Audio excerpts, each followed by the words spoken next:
you've gone over their responsibilities as the ERS member for the original client. Correct. Okay. So for me, when I am sitting with an ERS client, it's during that process of going over their responsibilities as an ERS person in the original client's file, where I start planting seeds and asking leading questions. So when I first book the appointment, and for those that are on here are new, when you book those appointments, you're booking that as a service call, not a sales call. You're booking it as a service. And so when I book those appointments, I book in their time, and this is what I tell them, we're going to go over your responsibilities as an emergency response member in the file. We're going to go over the information that you're going to need to fulfill those responsibilities. And it's really important that when we have this meeting that you're there to take notes and have a safe place to put all this information when we're done, because you're going to need to maintain it for a long period of time. And so when I meet with that client, if I'm meeting virtually, again, I want to get them on video. I want to get them on that. And if you're going in the home, obviously that face-to-face, it's relationship, people, business. When I get them on video, I introduce myself, and I thank them for the time. Marty, thank you so much for taking the time out of your day to be on here with me. I know you're very busy like the rest of us, but this is very important for Fitz, that you have this information because he's trusted you to help take care of his family in the most vulnerable time they'll ever experience. In the event that he has passed away or has become so critically ill, he cannot function on his own behalf. And so we take that very seriously here. And so it's just my job to go over some of the high-level benefits that he has, what companies he has them with, and what you can do for his family, for Heather, and for the kids when something happens. So let's just go over first what providers he is with. He has a policy with Mutual of Omaha. Have you heard of Mutual of Omaha? Yes, I have. Okay, great. Great company. They've been around, over 100 years. I know I used to watch their Wild Kingdom on the weekends. I tell my kids it was Animal Planet before there was Animal Planet. But that was our highlight. So obviously he is with a very solid company. Do you have any Mutual of Omaha products? Actually, yes, I do. Awesome. Which ones do you have? Their disability and their accidental policy. Right. Okay. Those are excellent policies to have. And again, they're a great company. Those policies, so you have a disability policy and an accidental. Have you done your emergency contact system? Actually, no, I'm not familiar with this. Okay. So I tell you what, let's circle back to that. Let me get through this for Fitz and Heather. Let me get through this and we'll circle back to that on how we can do something like this for you. Because obviously if it's disability and accident, those are typically incapacitating events and you might need someone to speak up for you and your family when you're unable to. So he's with Mutual of Omaha. Here is the customer service number for Mutual of Omaha. And I give them the number. All right, so that's the customer service number. But the most important number you're going to need, like I said, when we scheduled the appointment, is mine. Here is my phone number. I will always be your first line of attack on something like this, like that first line of circling the wagons, and we need to help Fitz and Heather and the kids, right? So always call me first. But for some reason, God forbid, if I predecease them, or if I'm incapacitated, or if I'm on vacation, you don't need to wait for me. You can go straight to the carrier, but try me first because I can help speed up the process on your behalf.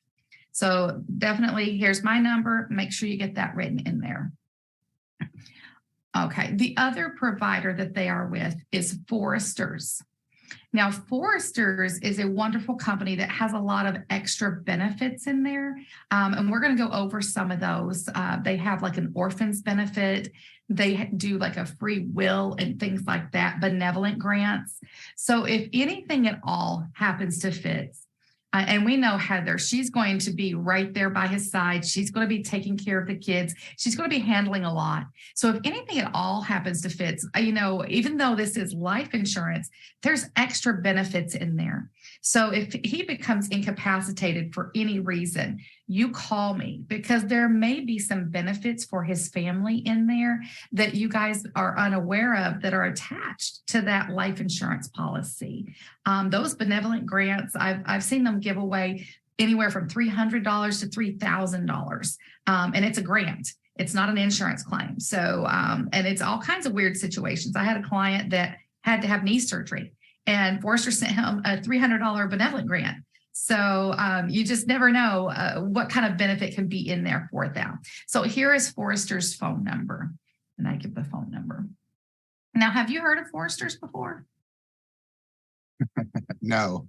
No. Okay. A lot of people haven't, they're over 145 years old and they're a fraternal benefit society. And so one of the things they don't waste money on is advertising. So you'll never see a Forrester's commercial or a billboard or anything like that. They like to keep the money in the pockets of the policy holders. So it's an honor to work with them. And so we have a lot of great providers that we do work with. Now you have those Mutual of Omaha policies you said for disability and accidental death. Do you have like a comprehensive policy, one that would pay death no matter what? My wife would know more about that. I kind of just do most of my stuff through work. Okay, so workplace policies. Workplace policies are great. If they're available, definitely participate, but you don't own them. So if anything happens with that work relationship, maybe you transition to another job, maybe you get promoted and it has a different benefits package, or maybe they just restructure benefits in general, and they just tell you what benefits are there. You really have no control over what you want to keep and what you want to get rid of. So even though there's workplace benefits, I highly recommend that you have something that you own and control. So you did say you had those Mutual of Omaha policies and that you didn't really have an emergency response system set up for yourself. So what we can do, Marty, is we can go through and you can put together a list, just like Fitz and Heather did, of friends, families, coworkers, neighbors, just anyone you trust to reach out to me or your agent. When was the last time you spoke to your agent? I have no idea. Okay. I don't even know who our agent is. Okay. Well, the beautiful thing is, Marty, that even though I did not write those policies, I can help service those policies for you. So I can help you put together your emergency response system. I can help your family make claims on those policies if something were to happen and they need to make a claim. So there's a lot I can still do for you and your family if that's something you would like for us to set up for you to make sure that you and Diana and the kids are well taken care of as quickly as possible. One of the things that we have found, Marty, is that there are billions of dollars of unclaimed life insurance out there. Really? Billions. And it's not because the companies don't want to pay. It's usually because either no one makes a claim, family didn't know how to make a claim or what company to make a claim with. And the insurance carrier, all they know is the premiums stopped. Or maybe it's a disability and the premiums keep coming through, but they don't know something happened. So there was no trigger for a claim. They don't have like a crystal ball with all their clients' lives and they're waiting to say, oh, we got to go rescue this one or that one, right? It takes a proactive trigger on our side to get those benefits to pay out. And some of them have timeframes. Like if you don't make a claim within certain timeframes on some of these benefits, you're not eligible for the claim. And so speed matters. And not only does it matter to be eligible for the claim, it matters for your family because every month of delay, that's a month of financial hardship that your family's facing that they didn't have to. That's good. So let me ask you this, Marty, on your disability policy, have you reviewed that? Have you updated it to make sure it's enough money to take care of your family on an updated basis? No, we haven't. Okay. What about your accidental death policy? Have you reviewed that to take a look? And does it still meet the needs of your family if you were to pass away? I wouldn't even know. Again, when I first started working, we just set up our benefits and I thought those were two things I might need. So I just checked the box. So I don't even know. I wouldn't even know where to begin to. So I tell you what, I know that, today we've taken a chunk of your time to go over what you can do for Fitz and Heather if something happens to them. Let's schedule a follow-up meeting where we can just review everything that you have We can set up your emergency response system, and we can take a look if there's any gaps in what you have going on there, and make sure it's just all up to date and current. I don't know if maybe you've refinanced your house, and so now your mortgage is different, or if you've gotten promotions since the last time you looked at that disability income policy. You know, maybe you're making more, so your lifestyle's a little higher now, and that might not meet the need anymore. But let's schedule an appointment to go over what you have actually got, see where you are, and see what we can do to fill the gaps for you. Your transition is so smooth. You went from service to agent, and without even really making it obvious. That was very smooth. I don't know what everybody else was doing. I was trying to talk to you, but I was like, I got to write all this down. Like, I got to write all this down. Like, that was good. Oh, got to make sure I do that. That was good. Yeah. And generally, there's a lot more conversation going on, guys. We're trying to condense this a little bit for the coaching call. Sure. And I really didn't know we were going to end up doing like a role play like that. But sometimes that's just the easiest way, because it's hard to explain. It's hard to explain how. Sometimes it's just easier to show. Yep. And the one thing I've learned, Marty, it is the transitions. Because if you transition properly, right? It's just conversational. If you transition properly, it never feels like it's leaving that service arena. It never feels like it's leaving that service arena. And it's all very soft. I'm not coming at somebody. I'm not coming at them, because the last thing I want to do is ruin the relationship with my original client. Right. And so they don't want to feel like, oh, their agent called me and they were just badgering the snot out of me. You know, we don't want that. We want to create relationship and service. And you do what you came there to do first, and you plant question seeds along the way. Yeah. And sometimes they don't have policies, right? Oh, no, we don't have any policies. Oh, okay. So what would happen to your family financially if something happened to you last week? Smooth transition. And it's just a question, and it's, well, I don't really know. Well, I'm not going to try to go into it right then. I'm going to say, You know what, let's schedule a time, because I want that to be a separate appointment. I don't want to confuse the two. Let's schedule a time. So I'm going to bam-fam them before I'm done with this appointment. Let's schedule a time to go through this and see what we can do for your family. Because the one thing we all know, Marty, is we have a deadline. We just don't know when it is. We don't know. So let's make sure that your family's taken care of when that deadline arrives.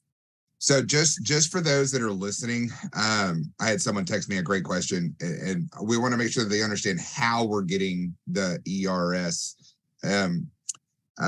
Belle, I'm sure you use it, but Fitz made one for us a long time ago. We have a form called the Emergency Response System form. And it's one of the things that if I was still doing face-to-face meetings, I have the green sheet, the lead, and the ERS form stapled together. To me, it makes it look more official. That way there's no, when I'm filling out the green sheet and I'm asking about safe money, they're not like, why are you asking me that? So I just fill it in. But the ERS, Belle, how do you get yours? So for the ERS, when I'm there with the client and we're doing the application, if you're in home, I slide it to them and have them fill it out. Yes. So I'm finishing up the application. It's like, okay, we've got everything in order here. The next thing we need to do is set up your emergency response system. It's just part of the process. The next thing we need to do is set up your emergency response system. That's good. We've just done these policies for you guys. I don't know if anybody else is listening in on us. I know there's a lot of conspiracy theories that Big Brother's always listening. So Big Brother might know you just got a policy, but pretty much no one else in the world does. And so what we need to do is get your emergency response system set up. And that's really, Marty, just a list of friends, family, coworkers, neighbors, people that you trust to give me a call if something were to happen to you, so that we can start that claims process immediately. Did you know there's over $1 billion of unclaimed life insurance out there? No way. Yeah, over $1 billion. And Marty, why do you think that is? Well, probably because they didn't know they were dead. Right. A lot of people think that somehow the insurance companies magically know. But no, unless someone calls and tells them, they don't know something happened. All they'll know is that the premium stopped. Right. And what happens when a premium stops? Policy goes away. Cancellations. Yeah, policy will lapse, it'll go away. And so there's only so much time that we have to get those claims in there because the company doesn't know that you died. They just know that you let the policy go. And so it's our job to make sure that your family does not become part of those billions of dollars that stayed with the company, because it may be billions of dollars to them, but for you, that's the loss of a roof over the head for your children. That's the loss of their college education. I don't want the insurance companies to win. I want to win. Right. So let's get this list done. We need at least 10, but let me tell you, the more you put on there, the more likely someone's to call me. During tragedies, people, they think differently, right? There's grief going on. There's logistics going on. And I know that we got this, and you both know, and you think, oh, if something happens to me or something happens to my wife, I'll call you. If something happens to me, she'll call you. Trust me, in those moments, the last thing you're thinking about is calling me, the insurance agent, right? That's not your top priority. But if you have a network of friends that are there supporting you during those times, they will pick up that torch and they will carry that for you to get it across the finish line. And we can do that for your family. So just put at least 10 on there. Again, the more you put on there, the more likely someone's going to remember to call. And this is what's going to happen. I'm going to send you a text message that you can send out to all the people on that form and just let them know I'm going to be calling them to make sure they have my contact information. That way, when something happens, that's not the first time they've ever spoken to me, and they're not lost looking for a contact somewhere that's probably 10 years old in a shoebox somewhere. So we're going to reach out to them. We're going to go over what they need to do in the event of a tragedy with your family, and we're going to make sure you guys are taken care of. And that's how I get it in the home. I hope everybody understands why she's so good at what she does. I can just tell you've said that 4,000 times. It just comes off your lips so practiced. And so I want everyone to understand the reason I wanted to do this is I wanted to, like the dial session we did, I just wanted to hear it. I just wanted to hear someone I know that's good at it do it. And now I can go at my best of my notes and my memory, regurgitate what she just said. Belle, thank you very much. I know we're coming down close. I didn't know if people had questions or Diane, what you want to do. But my cup is full. Like, that was impressive. And it was hard for me to role play. It was hard for me to role play because I'm like, oh, she's talking to me. Because I'm trying to write all this stuff down. But thank you, Belle. I really appreciate it. Thank you, Marty. Thank you, Belle. That was awesome. I think that everybody, taking notes, I'm sure Fitz will probably make this a quick replay that you'll nab and put it on there because it was very comprehensive. I love the fact that you not only covered in the home, because a lot of people will go or on the phone doing that, but how do you get to that point? So I'm glad you covered that. And maybe what we can do is you can provide the text that you use to send to everybody to do the setup, because a lot of times people don't know, well, how do I set that up? What did she say on the text? So guys, it's a system. It's funny how this shit when talking about it all the time. I guess we're done. Marty, thank you so much. Belle, thank you so much. See you guys tomorrow. Love you guys. Let's go. Thank you. Bye. Hey, it's money making time, baby. Let's go. It's funny all this shit we take for granted. I got my mind made up. I got my